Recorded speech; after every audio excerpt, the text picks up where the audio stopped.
அனைவருக்கும் காலை வணக்கம். ஒரு அழகான விழா. ரொம்ப இங்கே வந்த பிற்பாடு ஒரு சின்ன மகிழ்ச்சி இருந்தது. நிறைய சினிமா ஃபங்க்ஷனில் வந்து பிரேம் சாரை பார்த்துட்டே இருப்போம். முதல் முறையாக சினிமாவில் வந்து இணைந்து ஒரு படத்தில் ஒரு தயாரிப்பாளராக இருப்பது பெரும் மகிழ்ச்சி. காரணம், நிறைய படத்துக்கு பின்னாடி நம்மளுக்கே தெரியாமல் எவ்வளவோ பேருடைய உழைப்புகள் இருக்குது. அந்த உழைப்புகள்லாம் தெரியாமல் போயிட்டே இருக்குது. ஸோ இந்த படத்தில் அவர் வந்து ஃப்ரண்ட்டில் நிற்கும்போது உண்மையிலேயே மகிழ்ச்சியாக இருக்குது.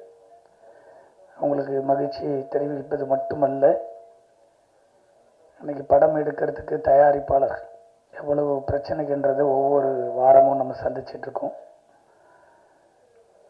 சினிமாவே யார் கையில் இருக்குன்னே தெரியல, அவ்வளவு பிரச்சனைகள் இருக்குது.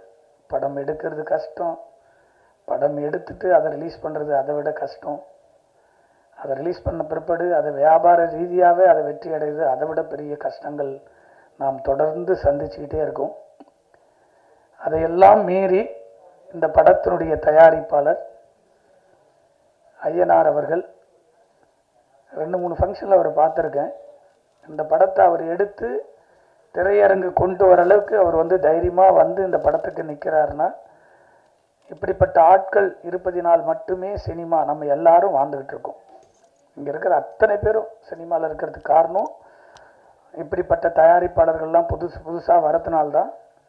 பல லட்சம் தொழிலாளர்கள் மட்டுமல்ல, சினிமாவையே நம்பியிருக்கக்கூடிய எவ்வளோ ரசிகர்கள் இன்றைக்கி படங்கள் வந்து போயிட்டே இருக்குதுன்னா காரணங்கள்னால் இப்படிப்பட்ட தயாரிப்பாளர்கள்லாம் நம்பிக்கையோடு தைரியோடு வந்து படம் எடுப்பதற்கு அவங்களும் சப்போர்ட் இருப்பதனால்தான் இந்த சினிமா இப்பொழுதும் உயிரோடு இருந்து கொண்டிருக்கிறது. நம்மளும் உயிரோடு இருந்து கொண்டிருக்கிறோம்.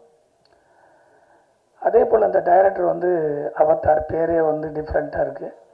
நேற்று நைட்டு தான் ஃபோனில் பேசினார். முதல் படத்தினுடைய டைரக்டரையே ஒரு இயக்குனர் பாராட்டுறார் அப்படின்னு சொல்லும்போது, நம்ம இங்கே இருக்கிற எத்தனையோ பேர் நீங்கள் திடீர்னு கூட நாளைக்கு ப்ரொடியூசர் ஆகலாம். இதுதான் ஒரு விழாவினுடைய சிறப்பு. இப்படி இந்த வழி இப்படி சொல்கிற சொல் வழியாகவும் செவி வழியாக தான் ஒரு இயக்குநர்களுக்கு பட வாய்ப்புகள் தொடர்ந்து கிடைக்கும்.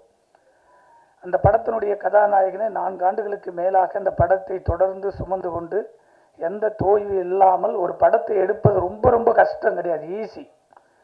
படம் எடுப்பது ரொம்ப ஈஸி, படத்தை வெளியே கொண்டு வரது ரொம்ப ஈஸி. அதை வியாபாரம் செய்வது மட்டும்தான் இங்கு கடினமாக இருக்கிறது. தெரிந்தவர்களுக்கு அது கடினமாக இருக்கிறது.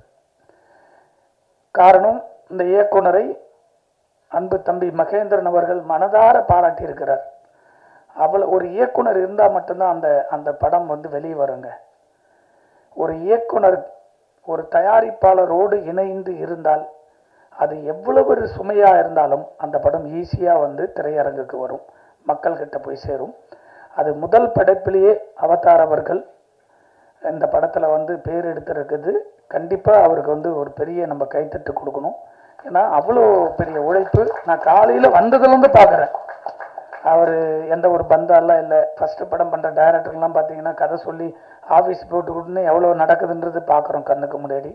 அதையெல்லாம் கடந்து ஒரு சினிமா கலைஞனாக தொடர்ந்து அவருடைய பணிவை பார்த்து நான் உண்மையிலேயே தூரத்திலிருந்து பார்த்துட்டே இருந்தேன். அவர் வாட்ச் பண்ணிக்கிட்டு இதை ஒரு அழகாக கொண்டு வந்து இன்றைக்கி படத்தை இசை விழாவுக்கு கொண்டு வந்துட்டார். அடுத்த ரிலீஸுக்கும் ஐயனார் சார் சொன்ன போல் ஈஸியாக அந்த படம் வெளியே வந்துடும். யாரும் வந்து வாங்கலையானாலும் சரி, பணம் இல்லைனாலும் சரி, அவர் கண்டிப்பாக அந்த படத்தை ரிலீஸ் பண்ணிவிடுவார். அவ்வளோ பெரிய ஒரு சினிமாவை நேசிக்கக்கூடிய கலைஞனாக அவரை பார்க்குற ஐயனார் அவர்களை. இன்னொரு விஷயத்தையும் இந்த மேடையில் சொல்ல ஆசைப்பட்றேன். இந்த டைலர் பார்த்தோம். உண்மையிலேயே வந்து இந்த படத்தினுடைய தம்பி மாஸ்டர் மகேந்திரன் வந்து நான் பல வருஷமாக பார்த்துட்ருக்கேன். எனக்கு ரொம்ப ரொம்ப ரொம்ப பிடிக்கும். இப்படிப்பட்ட கலைஞர்கள்லாம் பெரிய இடத்த வந்து அச்சீவ் பண்ணணுன்றது நான் முன்னாடியே பார்த்துக்கிட்டே வருவேன். ஒரு நல்ல சந்தர்ப்பங்கள் வரும்போது அதை கொண்டு போய் அவரையும் சேர்க்கணும் அப்படின்றது பார்க்குறோம். இங்கே தொழில் ரீதியாக மட்டுமே சினிமா பார்க்கப்படுவதனால் நிறைய பாதிப்புகள் இருக்குது. அதையெல்லாம் கடந்து வந்திருக்கும். இந்த படத்தில் ஒரு கேரக்டர் நடிச்சிருக்காருன்னு பார்த்தேன், சொன்னாங்க வரும்போதே. ஆனால் அவர் அந்த சாங்கில் வந்து அவ்வளோ அழகாக அந்த பர்ஃபார்மன்ஸ், அந்த டான்ஸ்லாம் பார்த்தேன். ஏதோ நடிக்க தெரியாது, சும்மா ஏதோ பணம் கொடுத்துருக்காரு, நடிக்க வச்சுருப்பாங்கன்னு பார்த்தேன். ரொம்ப அழகாக அதில் நடிச்சிருக்காரு. நீங்கள் சினிமாவில் போடுற முதலீடு உங்களுடைய நடிப்பு இதுதாங்க. இங்கே பல கோடி விட்டு தான் ஒரு இடத்த அச்சீவ்மெண்ட் பண்ண முடியும். எவ்வளோ பெரிய ஆளாக இருந்தாலும், அது தயாரிப்பாளராக இருந்தாலும் சரி, நடிகர்களாக இருந்தாலும் சரி, பெரிய இயக்குநர்களும் தான் நினச்ச கதையை எடுக்கணும்னா அவங்களும் உள்ளே வந்து போட்டால் தான் ஒரே இடத்துல வெற்றி கிடைக்காது. பல இடங்களை கடந்து வந்தால் தான் அந்த வெற்றியை நம்ம அடைய முடியும். இந்த படத்தில் கண்டிப்பாக ஒரு நடிகனாக நீங்கள் கவனம் செலுத்துனீங்கன்னா கண்டிப்பாக உங்களுக்கு ஒரு நல்ல லைஃப் இருக்குது, நடிப்புக்கான லைஃப் இருக்குது. இந்த தம்பியுடைய உழைப்பு பார்த்தீங்கன்னா, அந்த பாட்டில் எடுத்து அடிக்கிறதுக்கு நம்ம ஒரு 4 நாள் ஷூட்டிங் எடுக்கணுங்க, நடிக்க முடியாது, வரமாட்டாங்க. ஆனால் அதெல்லாம் வந்து அந்த ஷாட்டில் தம்பி பார்க்கும்போது உண்மையில் லைவாக பண்ணியிருக்காப்புல. உண்மையிலேயே கண்டிப்பாக உனக்கான இடம் கண்டிப்பாக வரும் தம்பி, அதில் எந்த மாற்ற கருத்து, யாருமே யாரையும் தடுக்க முடியாது. சினிமா பொறுத்த வரைக்கும் ஒரே நைட்டு தான், வானத்திலேருந்து கொட்டுற மழை போல தான். அது யாரு மழைனாலும் சில்லும் கொட்டலாம், அது ஐஸ்மையா கொட்டினா கூட கொட்டலாம். அதுபோல் உனக்கான இடம் கண்டிப்பாக தமிழ் சினிமாவில் இருக்குது. பல இதில் பார்க்கும்போதெல்லாம் நான் ரொம்ப நாளுக்கு முன்னாடி சந்தித்த நண்பர்கள் தான் பார்க்குறேன். மாஸ்டர் சொல்ல தேவையில்லை, பாலகுமரன் அவர்கள் ஒரு அழகான சாங்கு எடுக்கணும்னா அவர் போல் ஷார்ட் கம்போஸ் பார்க்க முடியாது. என்னுடைய முதல் படத்திலேயே எனக்கு பிடிச்சா போல் 2 சாங் எடுத்து கொடுத்தாரு. அப்படி ஒரு மாஸ்டர். அவர் பேசவே மாட்டார், ஆனால் அப்படிப்பட்ட ஒரு கலைஞன் அவர். இப்படியெல்லாம் இருக்கிறதுனால தான் சினிமாவில் அங்கங்கே அத்தி பூத்தாப்பில் ஒரு படங்களை நம்ம பார்க்குறோம். அதே போல் இந்த படத்தினுடைய கவிஞர் இருக்கார் கருணாநிதி அவர்கள். அவர்லாம் வந்து வரிகள் அப்படி எழுதுவார், கரெக்டான படங்கள், பெரிய படங்கள் அமையலை. அப்படிப்பட்ட ஒரு என்னது கடவுளை விட உயர்வாக சொல்லி ஒரு பாட்டு எழுதினார் என்னுடைய படத்தில் அம்மாவுக்காக. அப்படிப்பட்ட கவிஞர் அவர் கருணாநிதி அவர்கள். இந்த படத்தில் எழுதி வெற்றி கூட்டணியில் அவங்களாம் இருக்கிறாங்க. அதே போல் ஒரு சாங் பாடியிருக்காங்க நமிதா அவர்கள். நானே நடிச்சிருப்பாங்கன்னு பார்த்தேன், பாட்டு எழுதியிருக்கு, பாடியிருக்காங்க. மகிழ்ச்சியாக இருக்குது. இந்த படத்தினுடைய இசையே வந்து அச்சு அவர்கள். எனக்கு வந்து இந்த கஜானான்ற ஒரு படத்தில் தான் அவர் வந்து முதல் முறையாக பார்க்குறேன். அவருடைய ஒரு சாங் போட்டு கொடுத்தாரு, இந்த சாங் பார்த்தேன். எனக்கு ரொம்ப லிரிக் வீடியோவோட ஒரு சாங் அனுப்பிச்சி விட்டாங்க. அந்த சாங் பார்த்துட்டு ஒரு பெரிய இசையமைப்பாளராக வர வேண்டிய ஒரு ஆச்சு, ஏன் அப்படியே பெரிய படங்கள்லாம் அந்த படத்தை பார்த்தோன்னே சொன்னேன், கண்டிப்பாக அந்த படம் பெரிய ஹிட் ஆகும் அப்படின்னு எதிர்பார்த்தோம். அந்த படத்தில் அவருடைய பாடல்கள், அந்த ஆர்ஆர்லாம் ரொம்ப அழகாக அந்த படத்தில் பண்ணியிருப்பார். அதே போல் அந்த சாங்லேயும் டைலர்லேயும் பார்க்கும்போது அவருடைய உழைப்பு மீண்டும் இருக்குது. அப்படிப்பட்ட ஒரு சிறந்த இசையமைப்பாளர் இந்த படத்துக்கு அமைச்சிருக்காரு. இதையெல்லாம் கடந்து ஒரு இயக்குனருக்குள்ள ஒரு அழகான, எவ்வளோ பெரிய கதைகள் செதுக்கினாலும் ஒரு வில்லன் தேவை.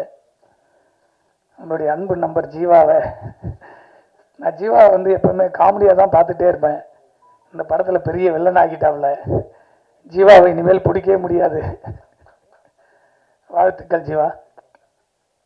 அதே போல் இந்த படத்தில் நடிச்சிருக்கிற டெக்னீஷியன், கேமராமேன் அனைவருக்கும் நன்றி சொல்லி, கரை நாளைக்கு வந்து கரைன்னு ஒரு படம் ஃபங்க்ஷன் இருக்குது. திடீர்னு இந்த படத்தினுடைய டைட்டில் கூட என்கிட்ட சொல்லலை, எதிராயிட்டு. இதுதாங்க இங்கே வந்து எங்கே போர் உருவாகுது அப்படின்னு சொன்னால், நாட்டில் வறுமை கோட்டுக்கீழும் வறுமை கோட்டுக்கு மேலும் தான் போர் உருவாகிறது. ஒரு தயாரிப்பாளர், சிறுபட தயாரிப்பாளர்கள் மட்டும்தான் தமிழ் சினிமாவை சொந்த பணம் எடுத்துகிட்டு வந்து பல வீடுகளுக்கு படம் முடிஞ்சுன்னு நினைப்போம், முடியாது. அந்த டைமில் ஒரு வீடு விற்பாங்க. சரி, அதை முடிச்சுட்டு கடந்து வந்துடும் நினைக்கிறோம். சில டைரக்டரால் பட்ஜெட்டில் பண்ண முடியலன்னா வீட்டில் இருந்து அப்போ தான் ஒரு 50 பவுன் எடுத்து போய் பேங்க்கில் வைப்பாங்க. அதுக்கப்புறம் அதுவும் முடியாது, வேறு என்னடா பண்ணுறது, இன்னொரு 20 லட்சம் ரூபா இந்த படத்தை ரிலீஸ் பண்ணிடலாம், சின்ன படத்தை தேட்டர் கொண்டு வருவான்னு அப்போ தான் போய் முதல் முறையாக ஒரு கடன் வாங்குவாங்க. அந்த கடன் 20 லட்சம் ரூபாய்க்கு 40 லட்சம் ஆகும், 1 கோடி ஆகும். அதை அடைக்கிறதுக்கு கூட அந்த படத்துலேருந்து வருமானம் வராது. அப்படி சிறு படங்களை, நீ உட்கார்ந்துருக்க அத்தனை பேர் பிரஸ்காரர் இருக்காங்க, இவங்கெல்லாம் நம்மெல்லாம் இங்கே வாழறதுக்கு காரணமே இது போல் சிறு படங்கள் இருப்பதினால் மட்டுமே நம்ம வாழ்ந்துக்கிட்டு இருக்கோம். ஏன் இதை சொல்ல வந்தேன்னா, அந்த கரை டைட்டில், ஒரு படைப்பாளி எவ்வளோ அளவுக்கு அந்த கதையை நேசிக்கும் போது அந்த டைட்டிலை யோசித்து இந்த படத்துக்கு இந்த டைட்டில் தான் வரணும் அப்படின்னு யோசிச்சு தான் ஒரு இயக்குனர் இந்த டைட்டில் வச்சிருப்பார். ஒரு தயாரிப்பாளர் சங்கத்தில் பதிவு செய்யப்பட்ட டைட்டில், அதே பேர்ல இன்னொரு பேர் வருது, தனுஷ் நடிக்கிறார்.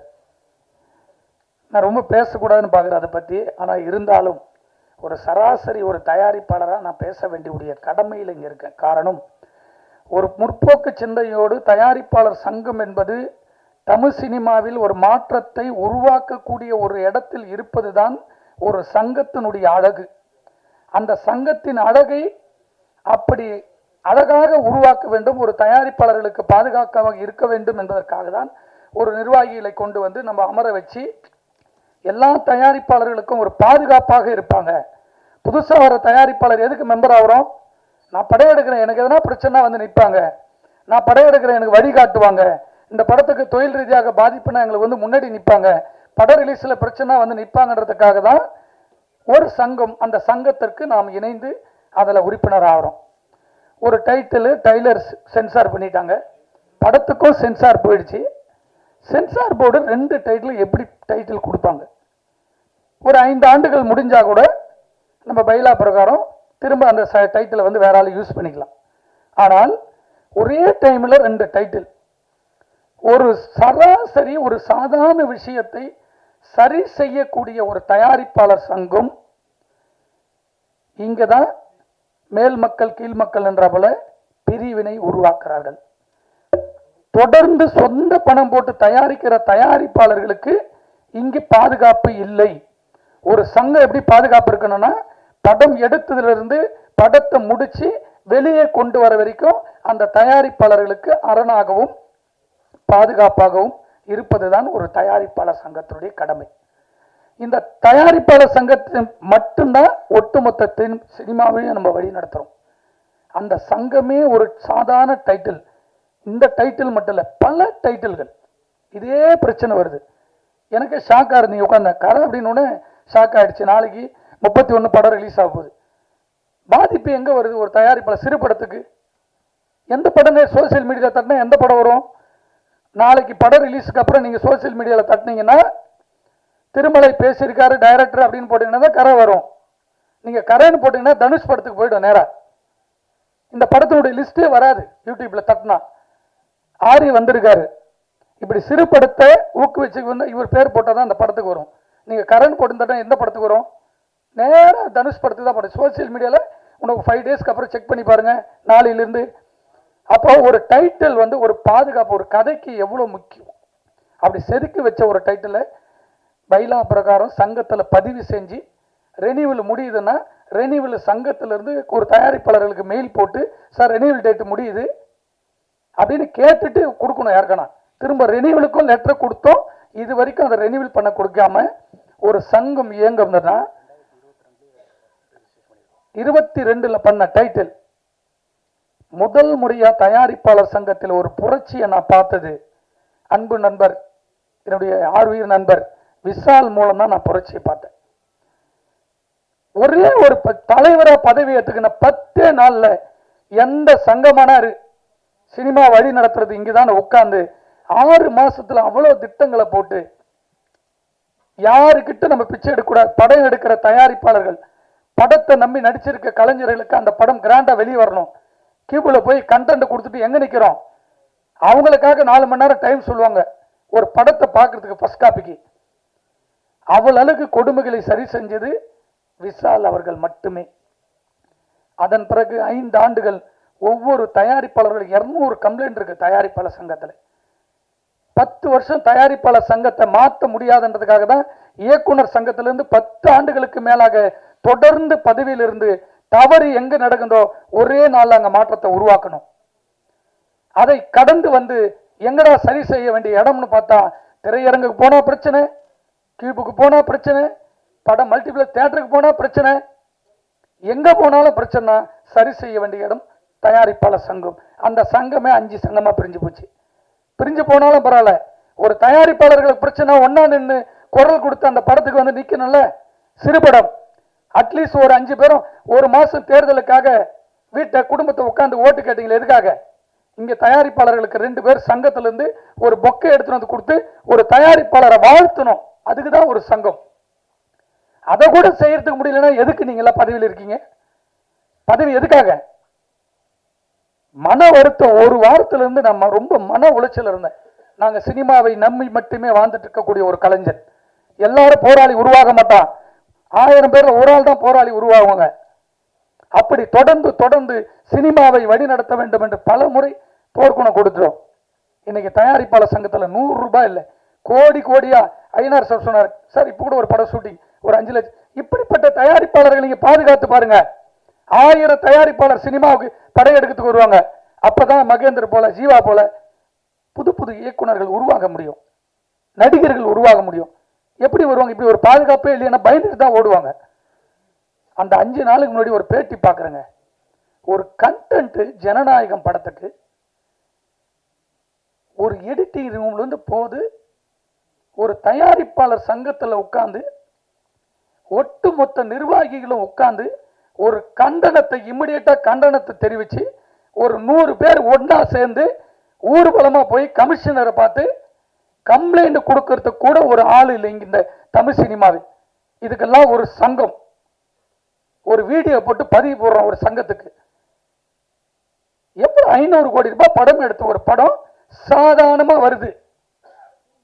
இதுக்கு சோசியல் மீடியால கத்துற ஒரு இயக்குனர்களோ பெரிய நடிகர்களோ யாருமே இல்லை. ஒரு சிலர் மட்டும் கண்டனத்தை தெரிவிச்சிருக்காங்க. அதுக்கப்புறம் ஒரு 4 நாள் கடந்து கருணாஸ் கிட்ட ஒரு பேட்டி கேட்கிறாங்க. அவர் சொல்றாரு, சார் என் படம் கூட ரிலீஸ் ஆனா கண்டென்ட் வருதுன்னு. இவரெல்லாம் நடிகர் சங்கத்தில் பதவியில் உட்காந்து ஒரு ஒரு பொறுப்புள்ள ஒரு பேச்சாது. மனம் அவ்வளவு வருத்தம் இருந்துங்க. ஒரு நடிகர் சங்கத்தில் பொருட்கள் ஒரு படம் ரிலீஸ் ஆயிருக்கு சார், எல்லா படம் வருது, எல்லா படம் வந்தது, என் படத்துக்கு மட்டும் தான் கமிஷனர் 3 டைம் பார்த்தோம். இன்னைக்கு வரைக்கும் கோர்ட்ல கேஸ் நடத்துறேன். படம் ரிலீஸ் ஆகிற அன்னைக்கு நைட் அடுத்த நாள் மொத்த படமும் ரிலீஸ் ஆகுது. எத்தனை தயாரிப்பாளர் எத்தனை சங்கம் வந்து பாதுகாப்புக்கு நின்று இருக்கு சொல்லுங்க பார்க்கலாம். தமிழ்நாட்டில் தவிர வேற எங்கன்னா ஒரு படம் ரிலீஸ் ஆகி கண்டென்ட் வெளியே வந்திருக்குன்னு எந்த மாநிலத்தில் சொல்லுங்க பார்க்கலாம். அப்ப தமிழ்நாடு என்ன எந்த நிலைமையில் நிற்கிற சினிமாவுக்கு பாதுகாப்பு? ஒரு தயாரிப்பாளர்களுக்கு பாதுகாப்பு கொடுக்க வேண்டிய தமிழ்நாட்டினுடைய காவல்துறையும் அரசாங்கமும் தமிழ்நாடு தவிர ஒரு கண்டென்ட் ஒரு படத்தை ஒரு ஆந்திர மாநிலத்திலோ கர்நாடகாலையோ கேரளாலையோ பாம்பேலையோ ஒரு மாநிலத்தில் ரிலீஸ் பண்ண சொல்லுங்க பார்க்கலாம். இதை கூட தடுக்க முடியாம நம்ம எல்லாம் வந்து பல கோடிகளை போட்டு எல்லாம் படத்தை எடுத்து வச்சுட்டு வாரம் ஆடியோ ஃபங்க்ஷன். எவ்வளவு வேதனைகள். சாதாரணமா படம் வருதுங்க. படம் இன்னைக்கு ரிலீஸ் ஈவினிங் எல்லா சோசியல் மீடியாலும் வருது, ஃபுல் படம் வருது. ஏன் தடுக்க முடியாது?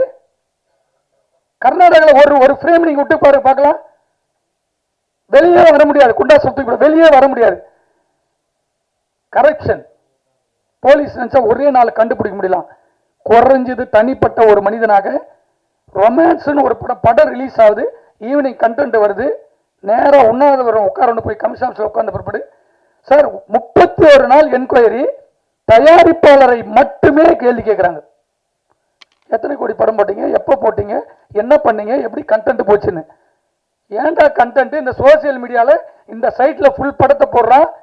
என் படம் மட்டும் இல்லைங்க, வாரம் ரிலீஸ் ஆகிற எல்லா படம் வருது. ரஜினி சார் படம், கமல் சார் படம், எல்லா படம் வருது.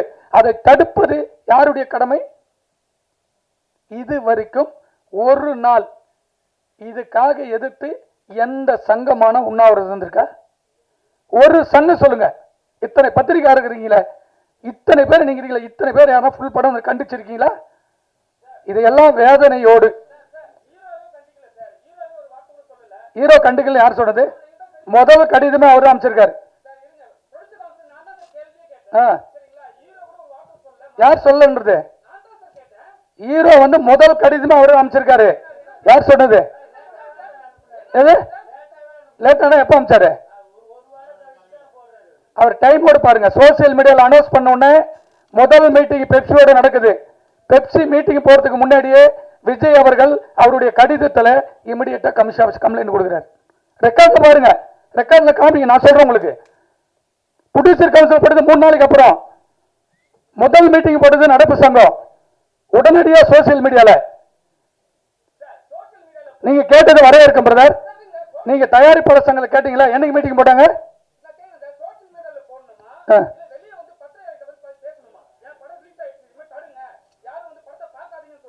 யார் சொல்லணும்? இன்னைக்கு தேர்தலில் வந்து அவர் வந்து பத்திரிகையாளர் சந்திப்பாரா? அவர் உங்ககிட்ட கம்ப்ளைண்ட் கொடுக்கணுமா, போலீஸ் ஆபீசர் கிட்ட கம்ப்ளைண்ட் கொடுக்கணுமா? சார் மீட் பண்ணலாம், இல்ல மீட் பண்ணலாம். எது விஜய்ல கிடையாதுங்க. ஏங்க நான் பொலிட்டிக்கல் வேற, நான் சொல்றது கம்ப்ளைண்ட் எங்க கொடுக்கணும், கம்ப்ளைண்ட் எங்க கொடுக்கணும் உங்களுக்கு தெரியும். கம்ப்ளைண்ட் எங்க கொடுக்கணும்? அங்கதான் கொடுத்திருக்காரு. விஜய் அவர்கள் யாருகிட்ட சொல்ல கமிஷன் ஆபீஸ்ல முதல் கம்ப்ளைண்ட் அவர் தான் கொடுத்திருக்காரு. அதுக்கப்புறம் தான் நடப்பு சங்கம் இருக்கு சோசியல் மீடியால இருக்கு. சொல்லுங்க.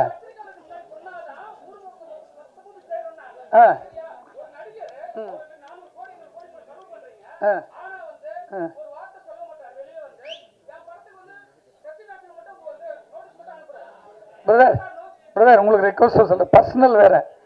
அவருடைய ஃபுல் படத்தை ஒரு தயாரிப்பாளர் கம்ப்ளைண்ட் கொடுக்குறாரு. நடிகர் முதலையே கம்ப்ளைண்ட் போட்டு இந்த படம் லீக் அவுட் ஆயிடுன்னு கமிஷன் ஆஃபீஸர் கொடுக்குறாரு. தயாரிப்பாளர்கள் கொடுக்குறாங்க. இதை நாம் ஒட்டுமொத்த இண்டஸ்ட்ரி சேர்ந்து தான். நான் தான் சொல்றேன், ப்ரெஸ் எங்க இருக்கு? தனியாவா இருக்கு? சினிமா குடும்பம் தானே. நாம் ஒன்னா சேர்ந்து இதை கண்டனம் தெரிவிச்சிருக்கணும். நம்ம தெரிவிக்கல, நம்ம மேல தப்பு இருக்குல்ல. விஜய் விட்டுருங்க, டெய்லி ரிலீஸ் ஆகிற படம்.